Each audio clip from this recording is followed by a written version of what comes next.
Conozcan a el asesino más famoso. Por este pequeño, en el siglo XX murieron unos 100 millones de personas. Esto es tabaco. Sus hojas ya contienen nicotina, un veneno que lo protege de plagas. Si un insecto lo prueba, muere al instante, pero una persona puede tardar años en morir. La patria del tabaco es América. La historia de la colonización de este continente tiene páginas monstruosas. Los colonos entregaban mantas infectadas con viruela a la población indígena y así provocaron una epidemia mortal. Europa recibió su propio regalo mortal, una epidemia de adicción a la nicotina. Hasta ahora, la humanidad sigue buscando una forma segura de consumir este veneno, la nicotina. La bebían, la fumaban, la inhalaban con vapor, la calentaban, pero siempre el resultado era el mismo: enfermedad o muerte.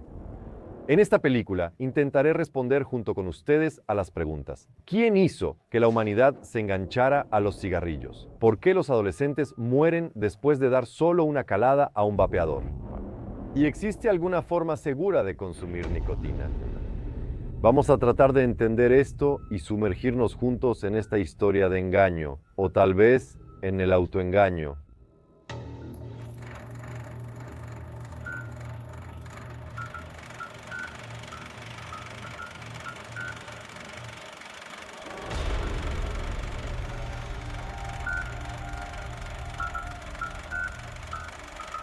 El primer europeo que se encontró con el tabaco fue Cristóbal Colón. En 1492 descubrió América y recibió como regalo de los nativos un manojo de hojas secas de tabaco, pero las tiró por la borda. En ese tiempo los europeos no sabían qué era esa planta ni su uso, una escoba.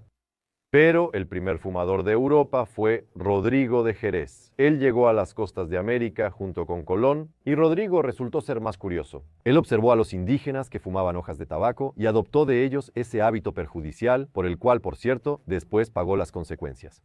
Cuando regresó a España, Jerez siguió fumando en público. Sin embargo, la imagen de una persona que exhalaba nubes de humo por la boca en ese entonces resultaba impactante. Lo consideraron poseído, lo arrestaron y lo encarcelaron por 7 años. La ironía del destino es que, cuando Rodrigo salió en libertad, fumar ya se había convertido en un hábito popular en Europa, y se fumaba mucho. El tabaco llegó a Rusia a mediados del siglo XVI. La Iglesia Ortodoxa, al igual que la Iglesia Católica Romana, consideró que fumar era una actividad demoníaca. En 1634, el zar Mikhail Fyodorovich prohibió oficialmente el tabaco. En el decreto se establecía que ni los rusos ni los extranjeros debían tener tabaco en su poder, ni fumarlo ni comerciar con tabaco. En esa época eran populares las infusiones de tabaco, y realmente se podía beber. Quienes violaban el decreto del zar eran castigados severamente, azotados, mutilados, exiliados o incluso ejecutados. Korenoi. El cambio de actitud hacia el tabaco en el zarato ruso fue gracias a Piotr I. Durante sus viajes por Europa, él mismo se aficionó a la pipa. Veía en fumar una señal de cierta ilustración europea y quería mostrar todo eso a nuestro pueblo común. En 1697 se levantó la prohibición del tabaco y surgieron las primeras fábricas. A finales del siglo XIX, Rusia era uno de los mayores consumidores de tabaco mundialmente. Fumar se volvió parte de la vida diaria de todas las capas sociales. ¿Qué tenemos ahora? Según los datos del Ministerio de Salud y Rosstat, la proporción de fumadores en Rusia es del 20%. 1 de cada 5 de nosotros fuma. Destaca una buena tendencia. En 7 años, el número de fumadores en nuestro país bajó un 5%. La historia del consumo de tabaco en el viejo mundo comenzó con el autoengaño, que finalmente costó la vida a cientos de millones de personas.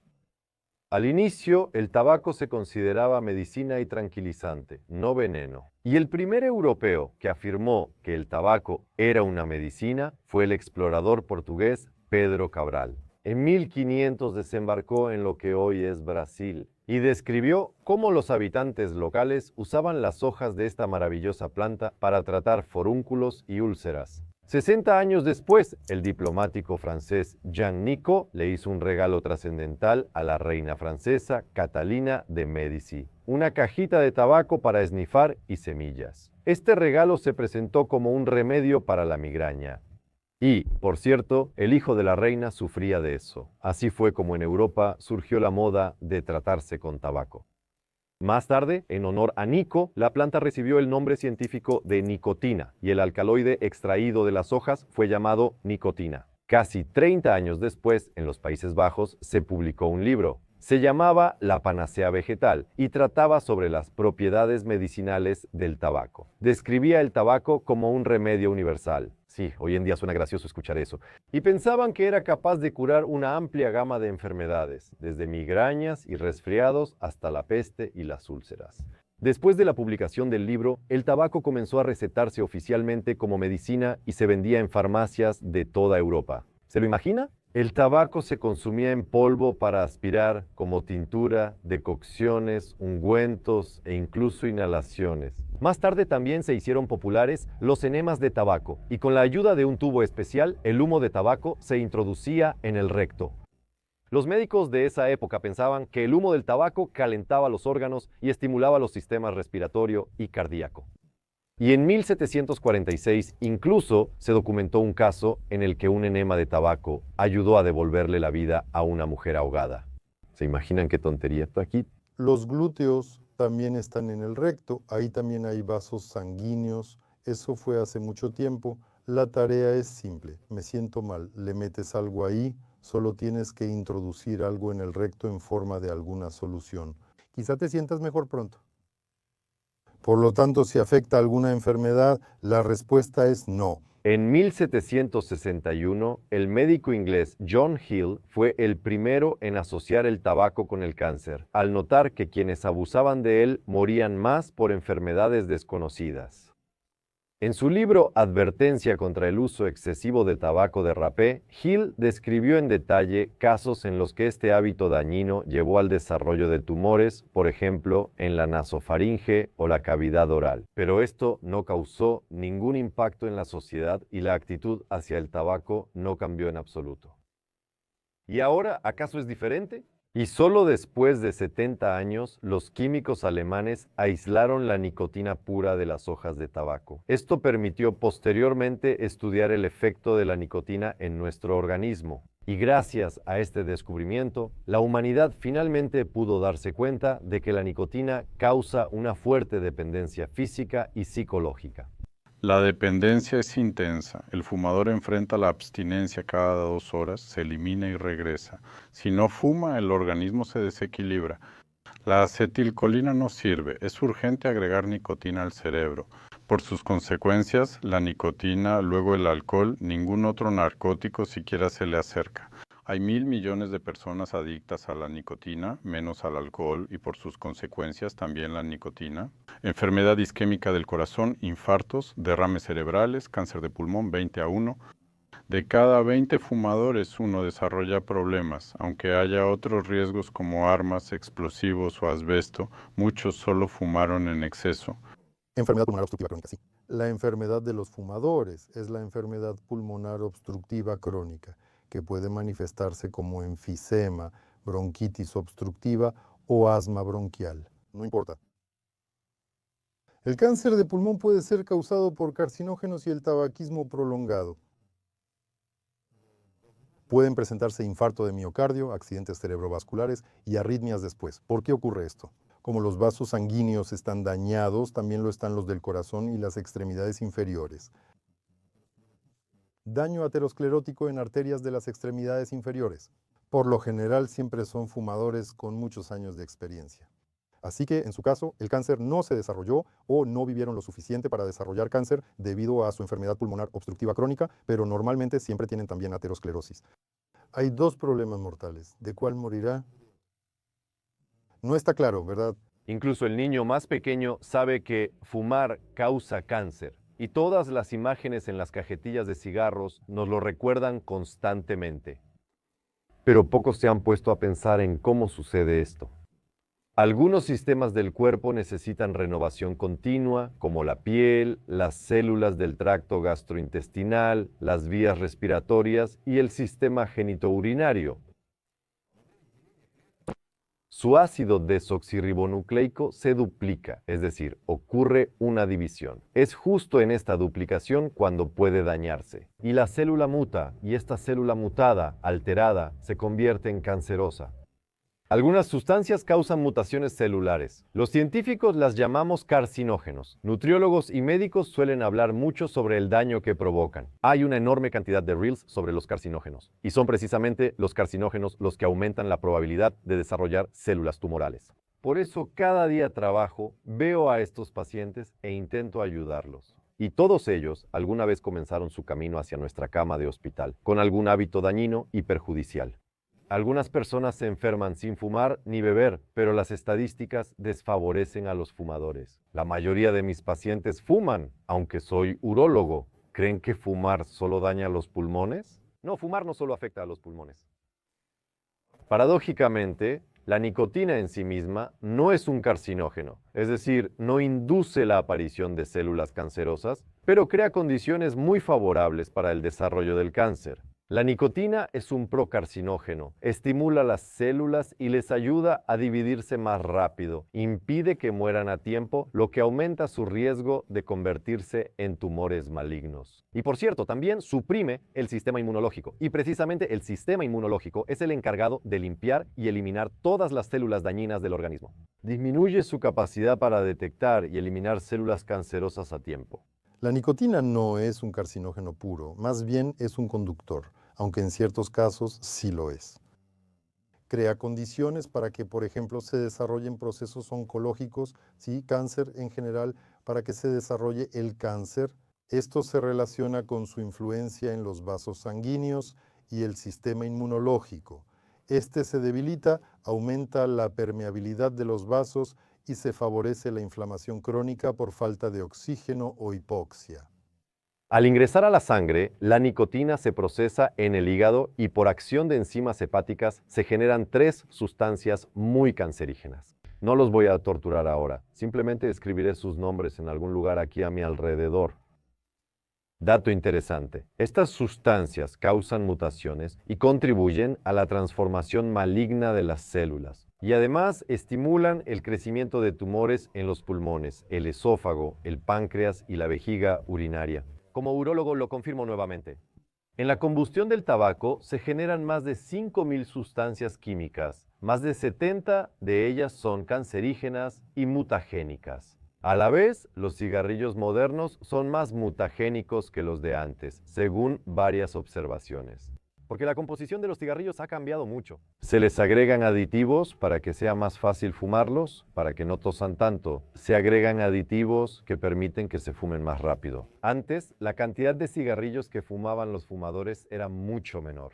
Cada día, en el cuerpo de una persona sana, se generan millones de estas células patológicas, lo cual es normal, ya que el organismo sabe manejarlas. Sin embargo, fumar afecta doblemente, debilita el sistema inmunológico y favorece la aparición de células cancerígenas.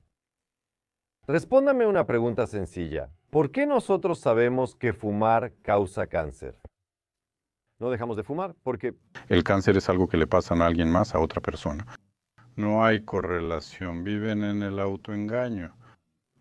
Disfruto una hora y ahora voy a sufrir cuando lo dejo. El cáncer llegará o no llegará. Probablemente esa historia no sea sobre mí. Luego, los que están en la 4ª etapa del cáncer lloran mucho, pero ya no se puede retroceder nada. La abstinencia es lo más difícil, pero siempre recomiendo enfocarse en lo positivo. Limpiaron los receptores, la comida sabe distinto y la tos de bronquitis desapareció. Ya no tosen por las mañanas, ya no escupen toda esa suciedad. Se enferman menos, la respiración funciona mejor paso a paso. Sí, es difícil. Aquí tienes un bloqueador de los receptores de nicotina para que la abstinencia sea más fácil. Bueno, haz algo. A finales del siglo XIX, los cigarrillos se volvieron accesibles para todos. El inventor estadounidense Jameson Bonsack creó una máquina automática de cigarrillos que ayudaba a enrollar hasta 200 cigarrillos por minuto. Antes solo eran cigarrillos hechos a mano, y ese proceso era más laborioso. Antes, en las fábricas, los cigarrillos se enrollaban igual que los puros. El proceso era similar. Y por eso, el volumen de producción aumentó drásticamente y el costo de producción disminuyó. Los cigarrillos se volvieron accesibles, la gente fumó más y las ganancias aumentaron. Las fábricas de tabaco empezaron a enriquecerse muy rápido. Comenzaron a formarse monopolios y jugadores muy grandes en el mercado. Los pequeños productores simplemente se iban a la quiebra o simplemente los compraban. ¿Y qué hacer cuando ya eliminaste o absorbiste a todos tus competidores? Tenemos que desarrollarnos, ¿no? Y los monopolistas volcaron todas sus fuerzas y dinero en la lucha por nuevos fumadores, y esos fumadores resultaron ser mujeres. El periodista Edvard Bernays fue clave para atraer a las mujeres al tabaquismo. Él era sobrino del mismísimo Sigmund Freud. Sí, de ese mismo Sigmund Freud, el padre del psicoanálisis. Y fue el primero en darse cuenta de que la idea de su tío sobre los deseos subconscientes y los instintos ocultos podía usarse para vender productos. Antes, en Estados Unidos, fumar entre mujeres era totalmente prohibido e inaceptable. Se pensaba que una mujer no debía fumar y la ley impedía que lo hicieran en lugares públicos. En 1929, Edward Bernays ideó una campaña publicitaria para la compañía tabacalera Lucky Strike, y eso cambió para siempre la actitud hacia el tabaquismo femenino. La campaña se llevó a cabo durante el desfile anual de Pascua y fue cubierta por absolutamente todos los medios estadounidenses. Una multitud de mujeres salió a la Quinta Avenida y fumó cigarrillos demostrativamente. Y entre ellas, por cierto, había una gran cantidad de bellas modelos de la revista Vogue. La acción fue llamada Antorcha de la Libertad y supuestamente era una lucha por los derechos de las mujeres. Pero en realidad todo esto fue pagado por una compañía tabacalera. Fue una verdadera marcha de la antorcha, una revolución cultural. No tuvo que acordar nada con los periodistas para que cubrieran este evento. Los periodistas, al ver a las chicas con cigarrillos SEBPERT, tomaron fotos que al día siguiente aparecieron en varias secciones de publicaciones estadounidenses, incluido el Times. 5 semanas después del evento, que fue cuidadosamente organizado por Bernays, se crearon salas para fumar en Nueva York. Y al año siguiente, la ley que prohibía a las mujeres fumar en lugares públicos fue derogada. La actitud hacia el tabaquismo femenino, esa imagen negativa, cambió para siempre y se volvió un atributo esencial de la emancipación femenina y aumentó drásticamente el número de mujeres fumadoras. Bernays siguió colaborando con la compañía Lucky Strike. Fue él quien ideó romantizar la imagen de la persona que fuma en el cine. Bernays logró convencer a los productores y directores de que los cigarrillos, el acto de fumar e incluso el exhalar humo eran herramientas muy útiles y expresivas para la actuación. Por su influencia, fumar comenzó a aparecer más en las películas. Las décadas de los 30 y 40 fueron la época dorada del tabaquismo en pantalla. Se fumaba en casi todas las películas, desde el cine mudo con Chaplin hasta westerns y cine negro. Si observas detenidamente los clásicos estadounidenses, puedes notar que prácticamente todos fuman y los lugares están muy llenos de humo. En ese tiempo, fumar no se veía como peligroso. Las tabacaleras lo mostraban como símbolo de éxito, libertad y sexualidad. Y Hollywood creó la imagen del fumador rudo. Hombres fumaban brutalmente y mujeres sensualmente. Podía hacerlo con las manos y algunas fumadoras marcaron la historia del cine, como Marlene Dietrich con traje masculino y cigarro, u Audrey Hepburn con elementos masculinos. Estas imágenes ya son clásicos del cine mundial. El arquetipo de la fumadora sensual sigue vivo incluso en el cine moderno. Un gran ejemplo de la fumadora seductora fue la protagonista. Recuerden, ¿quién cruzaba la pierna? Sharon Stone en Bajos Instintos. Nosotros entendemos cómo funciona ese efecto. Se considera que ahí se muestra la muñeca, todos esos signos sexuales de disposición sexual en las mujeres. Sí, eso se utiliza muy bien en Hollywood. Ahí se especificaba cómo debía fumar una mujer, la que está nerviosa, la que seduce, la que está preocupada. No es que ese guión estuviera escrito literalmente, todo está muy bien, ahí habrá de todo. El video es precisamente con la persona que escribió el guión de Instinto Básico. Él mismo es fumador, obviamente tiene cáncer de laringe y ya no puede hablar bien. Se arrepiente mucho de que ellos y las tabacaleras se reunían para planear cómo vender cigarros usando el sexo. Él ganó mucho dinero por eso, pero fue su decisión y ahora le llegó el karma. Sharon Stone. Como resultado, infertilidad, ella fumaba mucho, tuvo varios embarazos, pero ninguno llegó a término. Michael Douglas también tuvo problemas muy serios debido al tabaquismo, tuvo que dejarlo por completo. Podemos incluso rastrear las historias de vida de todos estos fumadores, y a ella, Sharon, también le dio un trombo. Apenas lograron salvarla, ella tenía ahí. Tuvo un accidente cerebrovascular grave por fumar demasiado y la reanimaron. En la Unión Soviética no existió esa propaganda del tabaco. Durante la Gran Guerra Patria, el tabaco formaba parte de las raciones para los militares y los koljoses estaban obligados a suministrar tabaco y mazorca al frente. Tras la posguerra, la Unión Soviética pronto fue líder mundial en producción de tabaco. Seamos honestos, ¿de qué medidas antitabaco se puede hablar si estamos hablando de la época en que el país estaba gobernado por Stalin? Y muchas fotos que mostraremos aquí donde él sale con una pipa. Eso era lo más fuerte en ese periodo y ni siquiera era propaganda. Y Churchill, por cierto, también. Él siempre estaba con un puro. Y solo en el año 77, el Comité Central del Partido Comunista de la Unión Soviética emitió una resolución en la que oficialmente, finalmente, reconocieron que fumar es un hábito dañino y que numerosas organizaciones estatales y públicas debían luchar contra el tabaquismo. Y dice que esto es dañino, pero no hay ninguna medida restrictiva. No la sabía. Propaganda de una vida saludable, ejercicios matutinos, carteles de agitación contra el alcohol, ¿recuerdan ese cartel? Y también contra el tabaquismo. Pero no existía absolutamente ninguna legislación antitabaco sistemática en el país.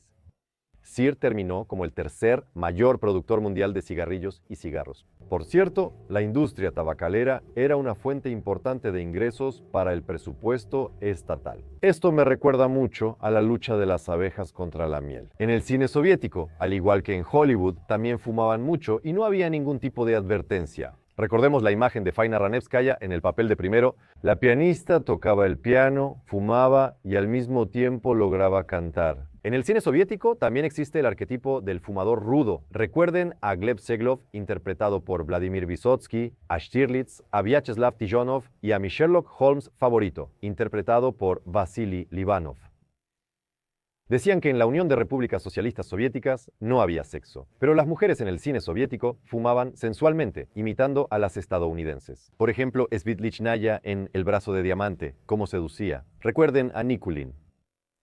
Claro, podría culparse a la época diciendo que todos fumaban, salvo por un detalle. Pero a mediados del siglo XX ya había suficientes datos científicos que confirmaban el daño colosal del tabaquismo para la salud. En 1952, una de las revistas más populares de Estados Unidos, creo que han oído hablar de ella, es Reader's Digest, publicó un artículo titulado Cáncer de pulmón por fumar.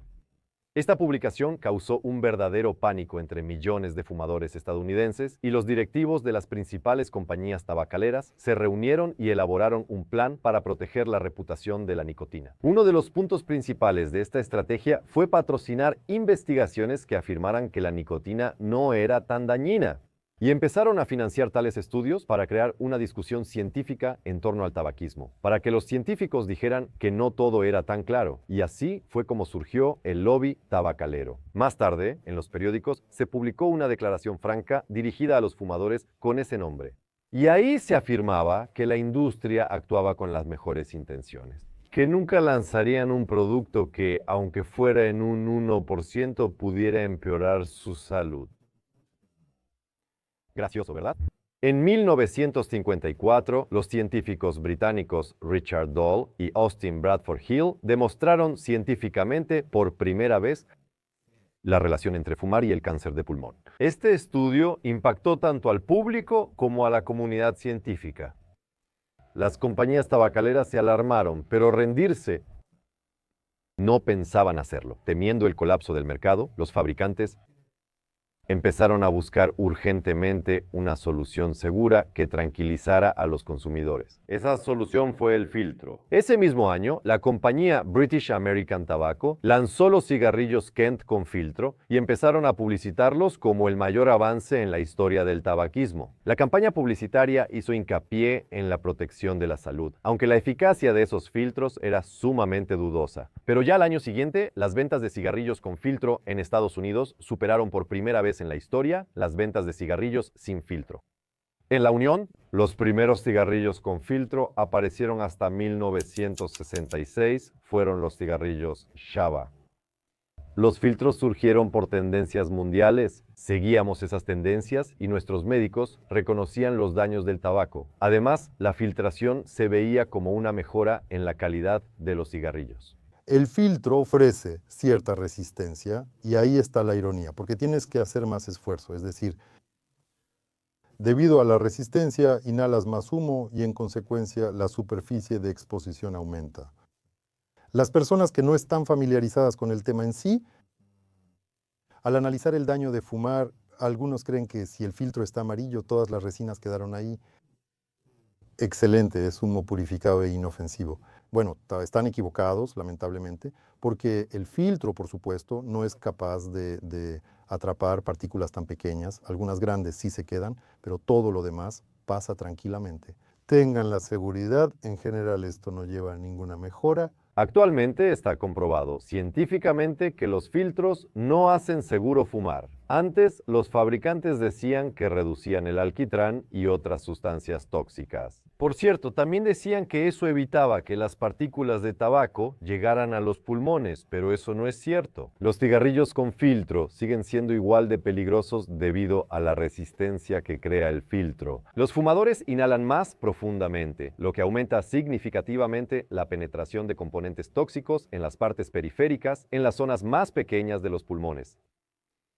En los últimos 30 años, los médicos han notado un aumento de casos de adenocarcinoma, un cáncer glandular que afecta principalmente las zonas periféricas de los pulmones. Se publicó el informe del cirujano general en Estados Unidos. En 2014, él confirmó que los cambios en la fabricación de cigarrillos desde los años 50 aumentaron la incidencia de este tipo de cáncer. Es una paradoja, sí, querían hacerlo mejor y resultó peor. Esto no es un llamado a fumar cigarrillos sin filtro, sino a entender que los cigarrillos siguen siendo igual de peligrosos. Siempre había discusiones sobre si fumar era dañino, ya que el lobby tabacalero lo cuestionaba constantemente. Pero al final, las pruebas se volvieron tan irrefutables que ya no había a dónde ir. De inmediato surgieron dos informes, uno británico y otro estadounidense, en 1962 y 1964, llamados Fumar y Salud, que pusieron punto final al tema. Ahí ya se había dejado todo claro y causaron mucho revuelo en la sociedad, porque ya era imposible que las compañías tabacaleras discutieran esos informes. No tenían cómo contrarrestar esos informes. 5 años después entra en vigor la ley que prohíbe la publicidad del tabaco en la televisión en Estados Unidos y la industria pierde su principal canal publicitario. El cine se convierte en el reemplazo perfecto. Las películas las ven prácticamente todos, los niños pequeños, nuestros abuelos y por supuesto toda la juventud. Y lo más importante, ahí no hay ninguna restricción. En 1998 se desclasificaron millones de documentos de compañías tabacaleras que confirmaban que existían pagos sistemáticos a las productoras de cine, incluidas las más grandes, y también a los actores. Así, se supo que solo la compañía Brown y Williamson, en el periodo del 79 al 83, pagó $950,000 por colocar sus cigarrillos en más de 20 películas y le pagaban a los estudios. A productores, actores, por ejemplo, a Sylvester Stallone, él recibió $500,000 de Brown y Williamson porque sus productos se usaron en 5 de sus películas. ¿Cómo es posible? ¿Slide? El cine soviético tampoco evitó la publicidad encubierta de cigarrillos. Curiosamente, Marlboro fue promocionado en 1977 por Philip Morris, que aún prospera. Comenzaron a vender sus cigarrillos en la Unión de Repúblicas Socialistas Soviéticas y ya se producían en fábricas soviéticas. Todo esto pudo haber sucedido porque 2 años antes se realizó el acoplamiento entre las naves espaciales soviética y estadounidense, Soyuz y Apolo. Memoria soviética. También notaron esto y decidieron crear una marca de cigarrillos. Como en el programa espacial, especialistas soviéticos y estadounidenses debían participar en este trabajo y se firmó un acuerdo con Philip Morris. Así surgieron los conocidos por ustedes Soyuz Apolón. Y por supuesto, la producción se inició primero en la fábrica AVA de Moscú. Y así, gracias a los logros espaciales, Philip Morris apareció en el mercado soviético. Y los paquetes de Marlboro se convirtieron en un elemento frecuente en el cine soviético. Iván Vasilievich cambia de profesión. ¿Recuerdas esa película de la infancia? Durante la canción, Leonid Kuravlov usa un paquete de cigarrillos Marlboro como micrófono. ¿Lo recordaste? Sí, en todos lados promueven fumar y consumir alcohol. Es difícil imaginar películas donde eso no exista. Películas Moscuyen a Moscú, ya Moscú, ya Moscú, y Moscú, y Moscú, a Moscú, ya Moscú, a...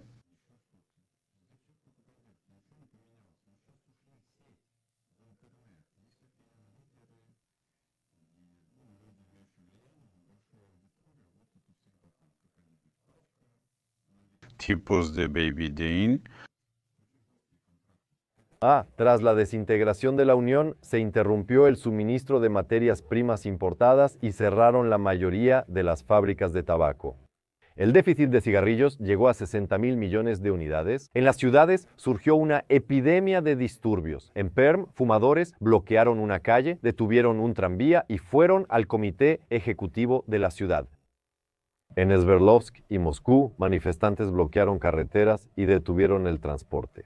En la avenida Nevsky de Leningrado se formaban largas filas y la gente encendía fogatas. Eso huele a algo medieval. Imagínense todo esto por un hábito que les quita años de vida.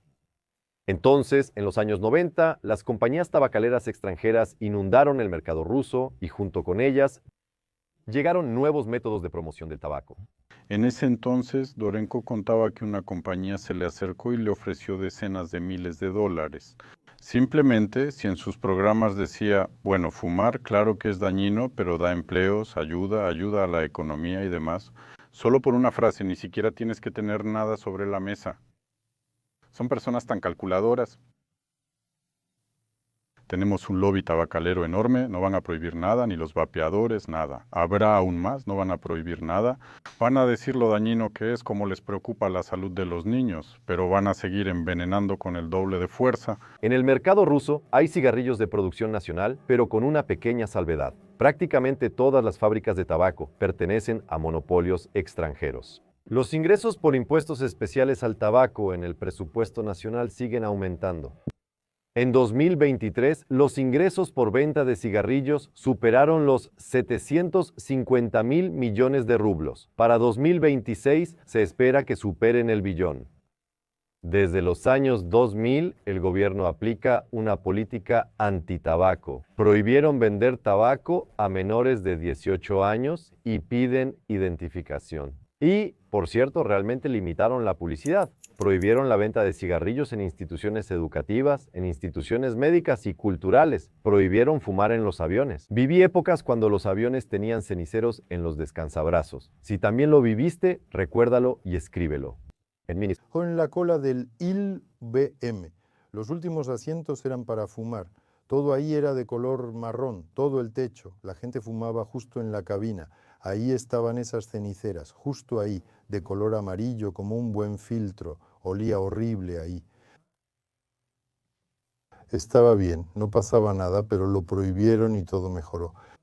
En 2010, por cierto, la lucha legislativa contra el tabaquismo continuó. Se prohibió la publicidad de productos de tabaco. Después subieron los impuestos especiales y promovieron un estilo de vida saludable. Eso es parte de lo que hago. Incluso en este episodio, en 2013 se endurecieron los requisitos para los empaques. Ahora en la cajetilla aparecen imágenes espantosas. Y se supone que deben ahuyentar al fumador, recordarle que esto es muy dañino. Se implementó una prohibición total de fumar en todos los lugares públicos.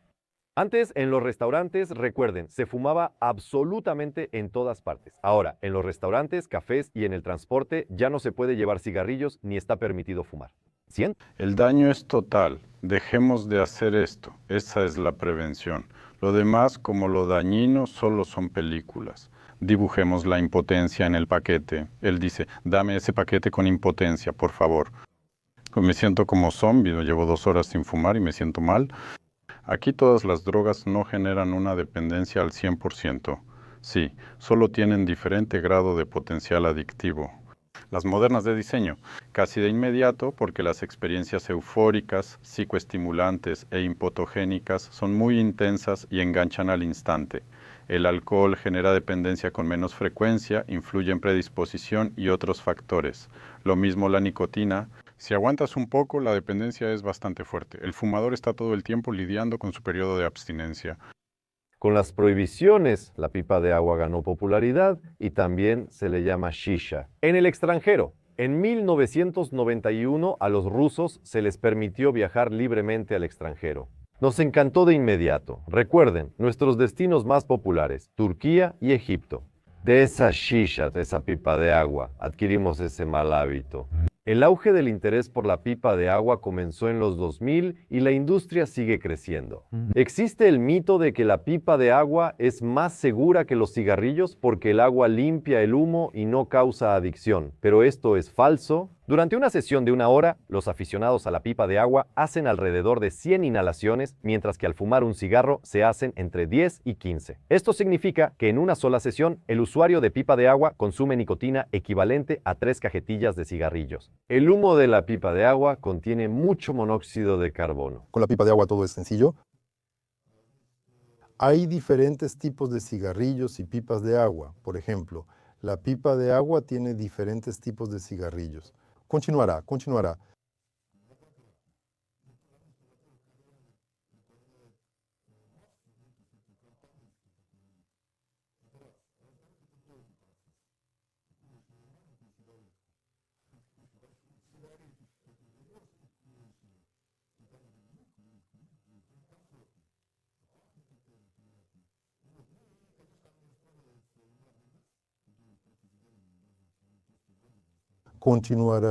Sigue.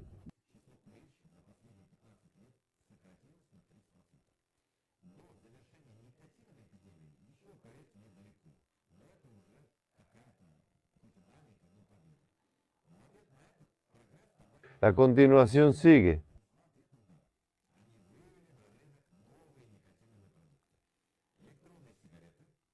Y los vapes y su mercadotecnia. Era muy agresivo y todavía lo es, y está dirigido principalmente a nuestros hijos, a los jóvenes. Y recientemente, por primera vez, la Organización Mundial de la Salud evaluó la propagación de los cigarrillos electrónicos y las cifras resultaron ser muy preocupantes. Más de 100 millones de personas en el mundo ya usan cigarrillos electrónicos y vapes al mismo tiempo. Y el 15% de ellos son adolescentes de entre 13 y 15 años. Además, los niños usan vapes en promedio 9 veces más que los adultos. La producción masiva de cigarrillos electrónicos se asocia con el farmacéutico chino Hon Lik. En 2003, él logró crear la primera versión comercialmente exitosa del dispositivo. Por cierto, hay un dato muy importante que no todos ustedes saben. Su padre era un fumador empedernido. ¿Y adivinen de qué murió? De cáncer de pulmón. Hon Lik quería encontrar una alternativa menos dañina al cigarro. Quería hacerle un bien a la gente. Pero, como dicen, el camino al infierno está pavimentado de buenas intenciones. En realidad, el primer cigarro electrónico fue prohibido mucho antes. Es el año 1930 y fue inventado por el estadounidense José Robinson. Incluso consiguió una patente para este dispositivo. Y, por cierto, se parecía a un vapeador moderno. Tenía un elemento calefactor, un depósito para el líquido y una boquilla. 30 años después, en 1963, otro científico de Estados Unidos, Herbert Gilbert, también solicitó una patente para un cigarrillo sin humo. Su invento fue la encarnación física del cigarrillo electrónico, pero no ganó mucha popularidad y no pudo salir al mercado. La producción en masa y el lanzamiento de cigarrillos electrónicos y vapes no se llevaron a cabo en ese momento. Y la razón fue que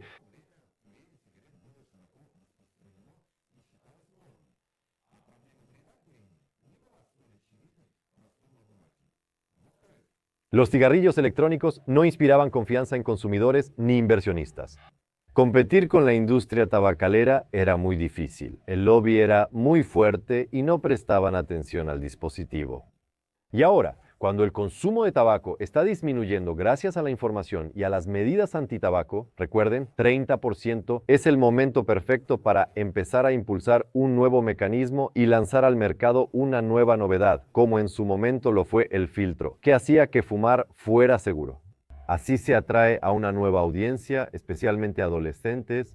Esas personas que, lamentablemente, empiezan mucho más fácilmente con algo dañino, se vuelven adictos con mayor facilidad y tienen más ganas de probar algo nuevo. Las estadísticas muestran que si empiezas a fumar en la adolescencia, lo más probable es que fumes toda la vida. Ellos ya son todos esclavos, no son zombies, no van a ir a ningún lado. El dinero se puede hacer atrayendo a nuevos, todo correcto. Y el alcohol y todo eso. Esta es la adolescencia, cuando la corteza aún no madura y los centros de control de comportamiento forman estereotipos persistentes. Todo se dirige a esta generación. Con nosotros ya todo está claro, ya hemos definido nuestra actitud. ¿Por qué el vapeador es tan atractivo para los adolescentes? Están bien informados sobre el daño de fumar y ven los vapeadores como una alternativa menos perjudicial. Y frases como sin alquitrán, solo vapor, una forma alternativa de consumo, lograron crear en los jóvenes la falsa idea de que son inofensivos o menos dañinos. A menudo cuento cómo fui testigo en una conferencia de una mamá que llamaba a su hijo, que estaba en la secundaria, y le preguntaba qué vapeador comprarle mientras estaba en una tienda de vapeadores. ¿Cuál vapeador? Además, el vapeo generó una estética propia. En TikTok y YouTube hay muchos videos donde jóvenes sueltan enormes nubes de vapor y hacen los llamados trucos de vapeo. Y para un adolescente, el vapeo no se asocia con un mal hábito ni con cáncer de pulmón como los cigarrillos, sino con un pasatiempo genial. En tercer lugar, compara el olor fuerte y desagradable del humo del tabaco con el aroma de mango, fresa, chicle, bubblegum o alguna limonada dulce que sale del vapeador. Además, los saborizantes enmascaran las sensaciones desagradables de fumar, que podrían detener a un fumador en la primera calada de un cigarro normal. Pocos de quienes probaron cigarrillos siguen fumando. Los detuvo la tos y náuseas, cosas que no pasan con el vapeo, ¿cierto? Para los zoomers que crecieron con iPhones y tabletas, vapear es una extensión lógica de la cultura de gadgets. Se carga, ajusta configuraciones, rellena con distintos líquidos y cambia el diseño. Eso resulta muy atractivo. Es muy interactivo y moderno a diferencia de los cigarrillos comunes. Y la cereza del pastel, el vapor no tiene ese olor penetrante como el humo del tabaco y el mal hábito se puede ocultar fácilmente de los padres. La ropa no huele, los dedos no huelen, el cabello no huele.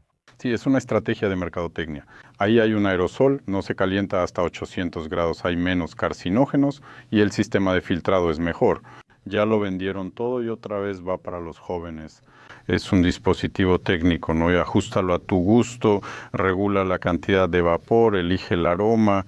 Aquí tienes un concurso para ver quién sopla de forma más divertida. Aquí tienes patrocinadores, aquí tienes un líder de opinión juvenil. Él lo tiene justo en un lugar visible, lo muestra de manera demostrativa en cámara, cuenta lo genial que es.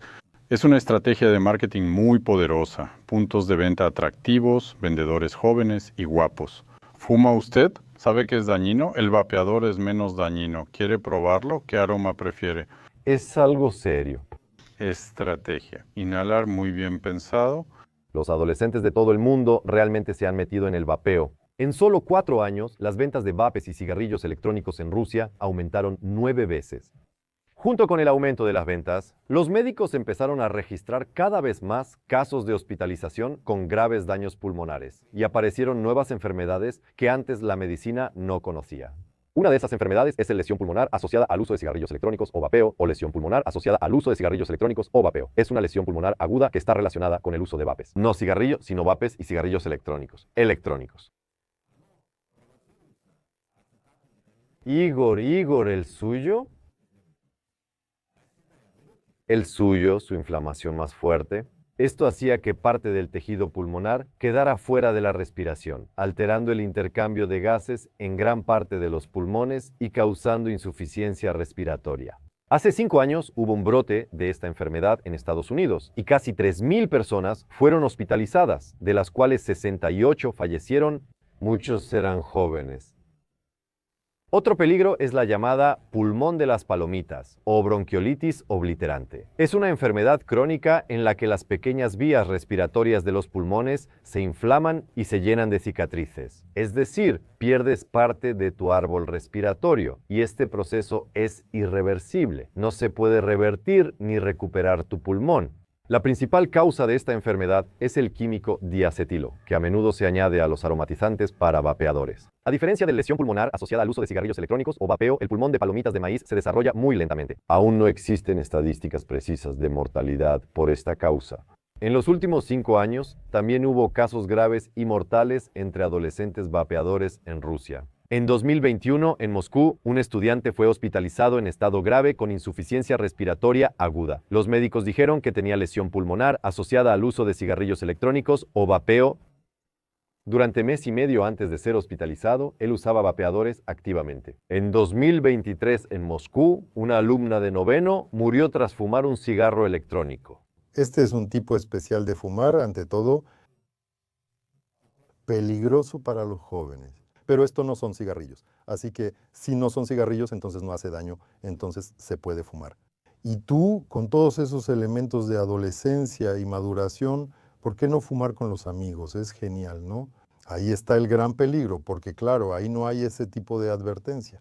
Bueno, no es la combustión del tabaco, ahí no hay humo, pero sí hay un aerosol que contiene nicotina. Ya hemos descubierto que, en cualquier caso, afecta al sistema vascular, conduce a enfermedades cancerígenas, crea un precedente para la protección inmunológica y todo lo demás. O sea, eso es invariable, también se absorbe rápidamente. Y, en segundo lugar, es absolutamente incomprensible la proporción, por ejemplo, de edulcorantes, aromatizantes, propilenglicol y glicerina. El propilenglicol y la glicerina son inofensivos por sí mismos como elementos, pero al combinarse en este elemento calefactor entran en una reacción química. Si esto simplemente ocurriera al aire libre, pues que así fuera, no importaría que reaccionara. Pero reacciona adentro. Y ahí también entran sales, metales pesados de los elementos calefactores, nicotina y todo lo que mencioné. Y esa reacción química entra ahí y ocurre ahí dentro. En general, ¿quién sabe qué pasa ahí? Porque las mezclas cambian, no están estandarizadas, no son medicamentos.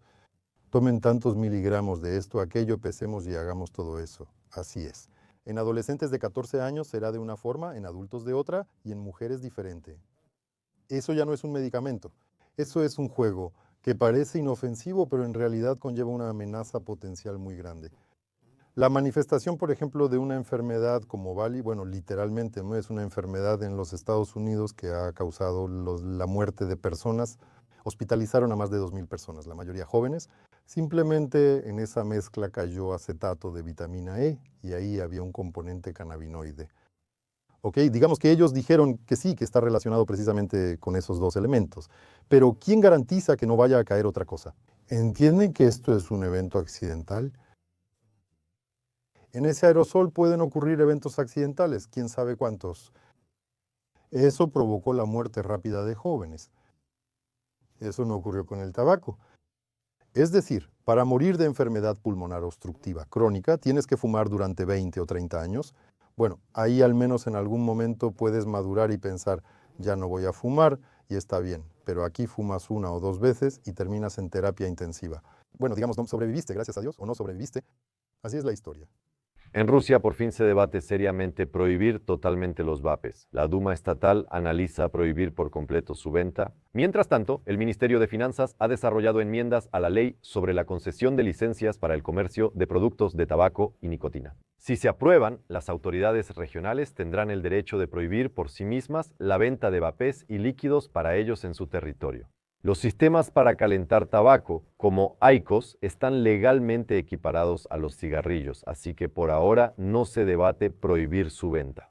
Aún no se ha estudiado completamente el impacto de los vapes en el organismo, especialmente en adolescentes. Y es precisamente esto lo que aprovechan todas estas compañías tabacaleras, porque los cigarrillos electrónicos y los vapes aparecieron en el mercado relativamente hace poco, hace apenas 15 a 20 años. Para enfermedades como el cáncer o la enfermedad pulmonar obstructiva crónica, ese es un periodo de tiempo demasiado corto. Se desarrollan durante décadas y los científicos honestamente admiten que los efectos a largo plazo todavía están siendo estudiados. Y esta inmediatez crea un terreno fértil para la manipulación de los adolescentes. Las grandes tabacaleras, ante la caída en ventas de cigarrillos, lanzan vapes y financian investigaciones que muestran los cigarrillos electrónicos como mejores que los tradicionales. Estos estudios suelen basarse en elegir el mal menor entre dos opciones. Comparan los niveles de carcinógenos y toxinas específicas en el vapor y en el humo, y de hecho demuestran de manera justa que en muchos casos el vapor es menos dañino. En esto es en lo que se hace hincapié. Como resultado, surge un doble estudio. La industria tabacalera y cabilderos presentan los vapeadores como herramienta de reducción de daños para fumadores empedernidos, distrayendo la atención de los jóvenes. Científicos independientes y organizaciones como la Organización Mundial de la Salud advierten que la industria ha generado una nueva generación de personas dependientes de la nicotina. Cualquier medio de administración de nicotina, hasta el día de hoy, los dispositivos electrónicos de administración no son inofensivos, todos son dañinos. Queda por responder una pregunta muy importante sobre los efectos a largo plazo. Es decir, deben pasar varias generaciones de personas que fuman de manera desenfrenada, a quienes hay que contar y dividir en grupos de comparación. Es un trabajo enorme. ¿Quién murió por esto o aquello? ¿Quién no? ¿Y cómo murió cada quien? Chicas, chicos, este empezó a fumar a los 12 años, murió de tal cosa por tal motivo. O sea, cosas rutinarias como esas. Requieren tiempo para responder a esa pregunta. Y es por eso que todos siempre se aferran a eso. Los jóvenes a menudo me dicen en la consulta, no hay pruebas, ¿verdad? Pues sí. Pero hay pruebas de que todo lo que contiene es dañino. Además, otro peligro oculto y por eso especialmente insidioso para los estudiantes es el snus, tabaco de mascar en pequeños sobres. No se fuma, sino que se coloca detrás del labio, lo que hace que parezca inofensivo. Pero esa impresión engaña. El snus se vuelve popular entre adolescentes, incluidos deportistas. Estudios en escuelas rusas revelan que 1 de cada 4 estudiantes de secundaria ya lo ha probado. ¿Cuál es la razón de tanta popularidad? Naturalmente, como en los ejemplos anteriores, es el mito de la seguridad. La mayoría de los estudiantes realmente cree que el snus es una alternativa inofensiva a los cigarrillos, y muchos incluso lo ven con total indiferencia, mientras que sienten rechazo hacia los fumadores comunes. La realidad, en verdad, es mucho más dura. En una porción de snus puede haber decenas de veces más nicotina que en el cigarro más fuerte. Un cigarro tiene 1,5 miligramos, el snus tiene 22 miligramos. El daño para la salud es enorme y multifacético. El snus destruye implacablemente la cavidad bucal, provoca inflamación y recesión de las encías, lo que lleva a la destrucción de los dientes y el tejido óseo. Se ha comprobado su relación con el cáncer de labio. Además, el cáncer puede aparecer en mejilla y encías. La nicotina afecta el sistema cardiovascular. Aumenta bruscamente la presión arterial y el pulso. Crea una carga insoportable para el organismo joven y aumenta el riesgo de infarto en el futuro. El riesgo aumenta porque el snus se puede consumir fácilmente en secreto, incluso en clase. Esta ilusión de seguridad y discreción es la principal ventaja para los estudiantes que buscan maneras de probar la nicotina. Es importante recordar que el snus no es ni nunca ha sido un juguete inofensivo. Es un veneno concentrado que causa una adicción rápida y daña gravemente todo el organismo. Lo más sorprendente es que el snus ha estado oficialmente prohibido en nuestro país por más de 10 años. Entonces, ¿cómo es posible que todo esto siga vendiéndose? Le ponen otro nombre, cambian la composición, aprovechan las imperfecciones de la ley. El hecho de que crear leyes es un proceso largo y lento, se necesita tiempo para aprobar todo eso. Pero cambiar la composición es mucho más rápido. Ahí está toda la paradoja. Compañeros mayores, siempre hay un grupo, una compañía. Alguien mayor de edad lleva algo a la escuela, como con estos snus. Compra una latita por 200 rublos, luego la vende al menudeo y todavía gana algo. Negocio forma una adicción a la nicotina. Todas las escuelas estaban llenas de escupitajos. Recuerdo esa epidemia. Íbamos a la Duma estatal, era demasiado. Además, es conveniente, no hace humo. Lo pones bajo el labio y te sientas a disfrutar. Así anuncian los caramelos con nicotina. Las tabacaleras son unos monstruos. Se les ocurrió agregar amoníaco para ese golpe de nicotina. ocultaron las estadísticas de cáncer y lucharon hasta el final, ahora buscan caminos alternativos. Esos chupasangres nunca se detendrán. Siempre nos engañarán por dinero y beneficio involucrando a nuestros hijos. Como antes, ¿recuerdan a los colonos con mantas que estaban infectadas con viruela? Pero ahora nosotros entendemos que eso fue un engaño y manipulación. Pero aún así, tomamos el veneno con nuestras propias manos. No existe una forma inofensiva de fumar. No existe. Nunca la inventarán. Ya basta de agarrar este veneno y cambiar uno por otro, por uno más bonito, más tecnológico, más sabroso. Eso no es una solución y nunca lo será. Solo hay una manera: dejar de envenenarse, dejen de engañarse a sí mismos.